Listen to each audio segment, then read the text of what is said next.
Una compañera de trabajo me acosó por tener implantes mamarios, así que esta fue mi venganza. Hace ahora 4 años, cuando tenía 24, mi madre murió de cáncer de mama, y como mis 2 abuelas también habían muerto de ello, fui a un especialista para que me hiciera una revisión. Descubrí que tenía algunas células en uno de mis pechos que podrían haberse vuelto cancerosas en cualquier momento.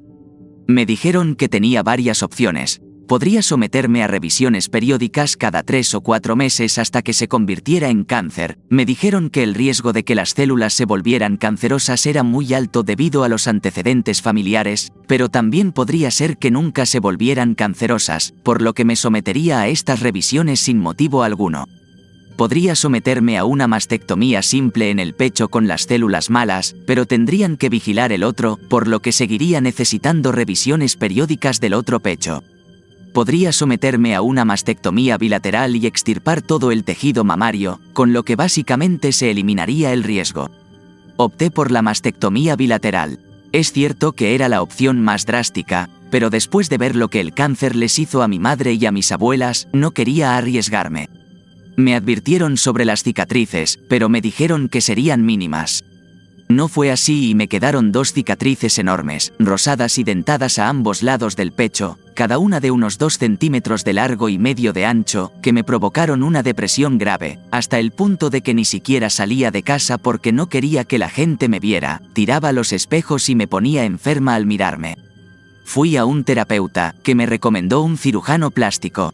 El terapeuta me dijo que normalmente nunca lo haría, pero que estaba claro que era algo con lo que estaba luchando y que quizá nunca lo superaría, y el terapeuta podía ver por qué luchaba con ello.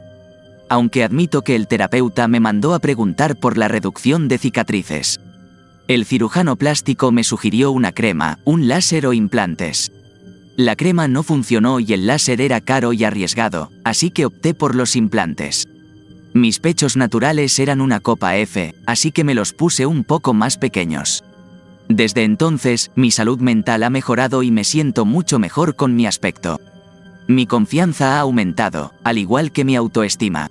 Sé que no debería darle tanta importancia a mi aspecto, pero no exageraba con estas cicatrices.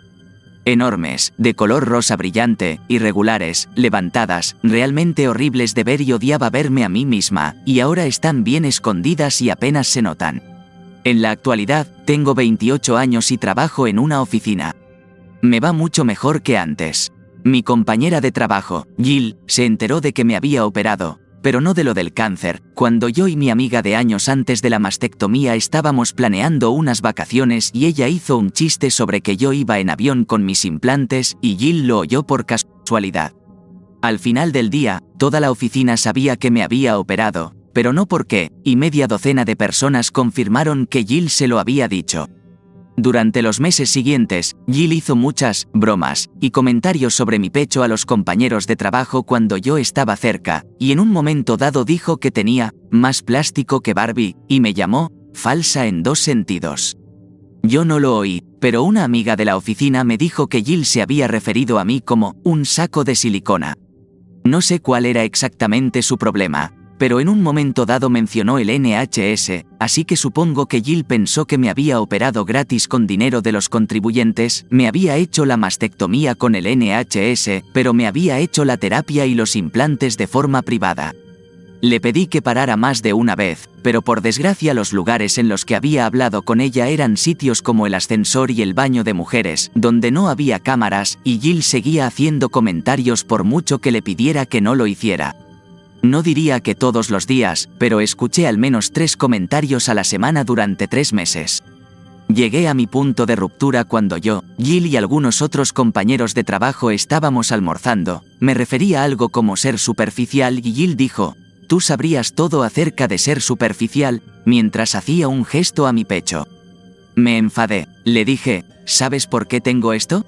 Hace unos años, los médicos encontraron células potencialmente cancerosas en mi tejido mamario, me aconsejaron que me hiciera una mastectomía y me dejaron unas cicatrices enormes y feas en el pecho. Fui a ver a un terapeuta que me envió a un cirujano estético, quien me aconsejó que me pusiera implantes para ocultar las cicatrices, y lo hice solo para poder mirarme al espejo sin llorar. Así que quizá la próxima vez que quieras juzgar a alguien por hacerse cirugía estética, deberías preguntarle primero por qué se la hizo. Y sintiendo que ese era el momento de soltar el micrófono, recogí mi comida y me fui. Durante el resto del día, un tercio de mis compañeros se me acercaron para ofrecerme su apoyo, y el resto me dijo que Jill solo estaba bromeando y que yo estaba siendo mala. Le respondí que Jill estaba siendo más mala mucho antes que yo. Entonces recibí un correo electrónico de recursos humanos diciendo que querían hablar conmigo al día siguiente, y cuando llamé para pedir aclaraciones mencionaron un ambiente de trabajo hostil. Nota: aparentemente es un término estadounidense y tiene poco peso en Inglaterra, pero es lo que se dijo por teléfono. Conocía a la persona que firmó el correo electrónico y con la que había hablado. Se llamaba Debbie y era amiga de Jill en recursos humanos, así que estaba bastante segura de quién me había denunciado.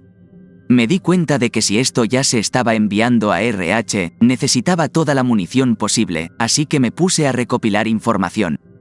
Como Debbie había tratado conmigo hasta entonces, era seguro suponer que ella sería la persona que revisaría la queja conmigo, y si eso era cierto estaba jodida. Sin embargo, recordé vagamente una sección sobre reclamaciones que había en mi contrato cuando firmé por primera vez con la empresa. Hojeé el contrato y había una parte en la sección de reclamaciones que decía que estaba autorizado por contrato a solicitar un cambio de revisor si consideraba que el revisor que me habían asignado era parcial. Se llamaba supervisor imparcial. Fotocopié la página y subrayé esa parte. Luego envié un mensaje a las personas que me habían ofrecido su apoyo a través de Facebook y les dije básicamente: Recursos Humanos ha pedido verme. ¿Alguno de vosotros recuerda que Jill me insultara a la cara y está dispuesto a escribir y firmar algo diciendo lo que oyó y cuándo? No todo el mundo estaba dispuesto a ayudar, ya que Jill es algo temida en la oficina debido a su amistad con RH y la dirección, pero unas 20 personas estaban dispuestas a ayudarme.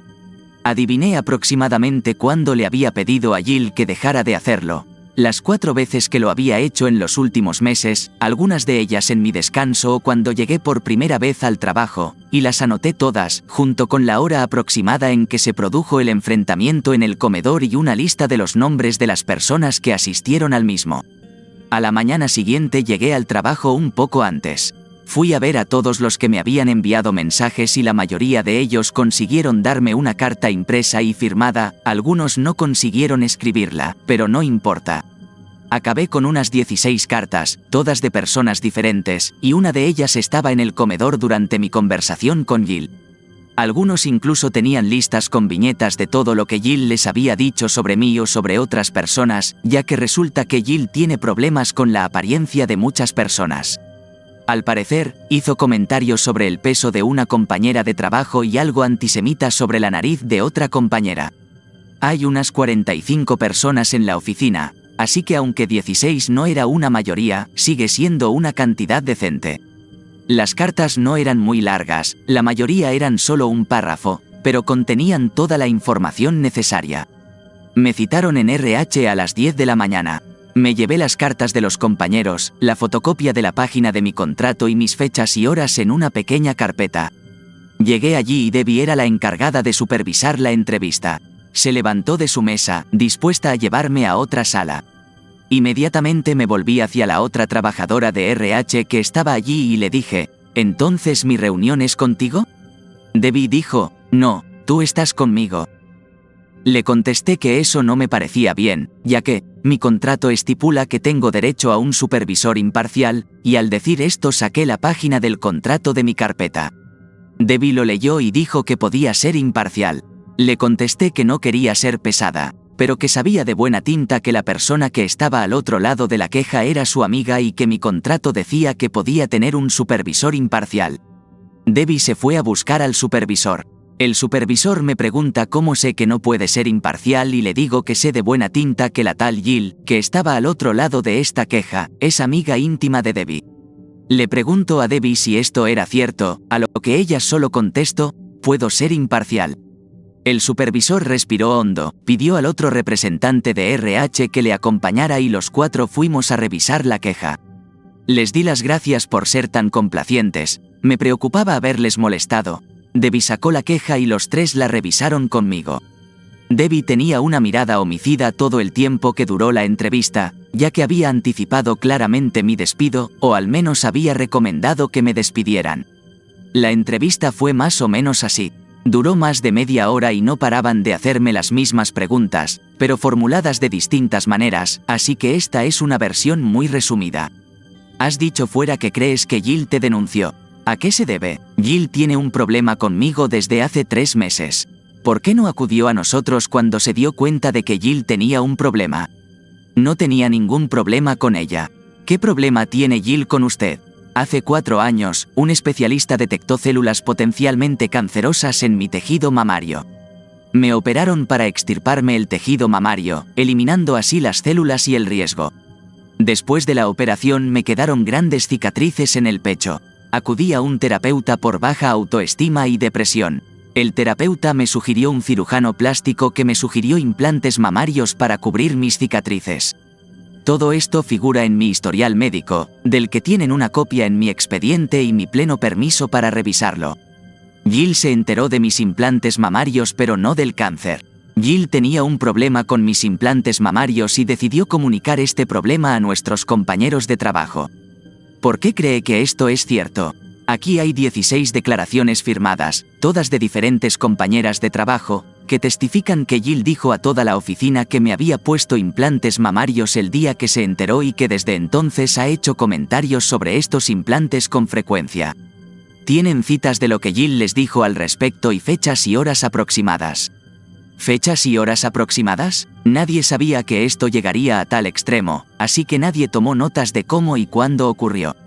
¿Qué suceso o sucesos cree que condujeron directamente a esta denuncia de acoso? Para mí el acoso empezó cuando Jill contó a todo el mundo lo de mis implantes mamarios sin mi consentimiento, pero en cuanto a la denuncia presentada contra mí, probablemente sería lo que ocurrió ayer en el comedor. Jill hizo un comentario sobre mi superficialidad mientras señalaba mis pechos y yo le respondí dándole una versión abreviada de mi historial médico y terminando con un comentario sobre la importancia de conocer toda la historia. Hay cámaras en el comedor, así que estoy segura de que podrán encontrar esa conversación. Admito que podría haber manejado mejor la situación, pero después de 3 meses sentí que tenía que ponerme firme. Aquí tienes una lista con los nombres de las personas que también estaban presentes. Había 6 personas en la mesa, incluidos Jill y yo. Una de estas personas también está en esas cartas, y ha escrito su relato de la conversación y lo ha firmado. ¿Había tenido una conversación con Jill antes de esto en relación con sus comentarios sobre usted? Varias, espaciadas a lo largo de los últimos 3 meses. En todas las ocasiones le comuniqué que me sentía incómoda y molesta con los comentarios que estaba haciendo y que le agradecería que dejara de hacerlos. Que usted sepa, ¿se le informó a Jill de su antiguo cáncer en algún momento? No.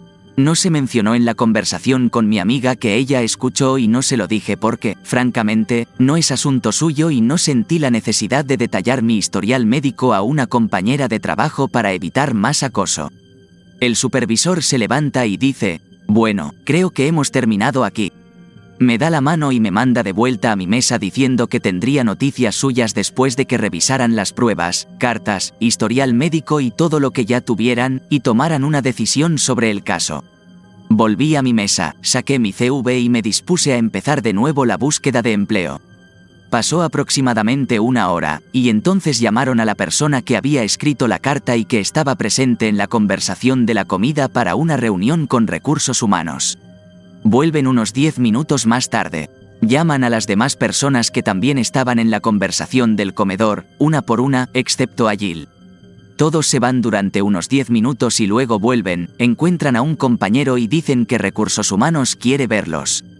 A continuación, se llama a las personas que escribieron cartas pero que no estuvieron presentes ayer, una por una, y cada una se ausenta durante unos 10 minutos, algunas más, otras menos. Hacia las 3:30 de la madrugada parece que todos los que escribieron una carta o estuvieron en el comedor han sido entrevistados. Finalmente, llaman a Jill. Se va unos 30 minutos y vuelve echando humo. Me mira mientras trabajo, pero la ignoro. Sobre las 4:30 de la tarde, llaman a Jill otra vez a recursos humanos. A las 5 de la tarde, todo el mundo se va o se prepara para irse, cuando Jill vuelve a la oficina. Me fulmina con la mirada mientras recoge su mesa. A continuación, empieza a decir a todo el que quiera escucharla que yo he hecho que la despidan antes de meterse en el ascensor. Llega un correo electrónico de recursos humanos. Mi caso está cerrado.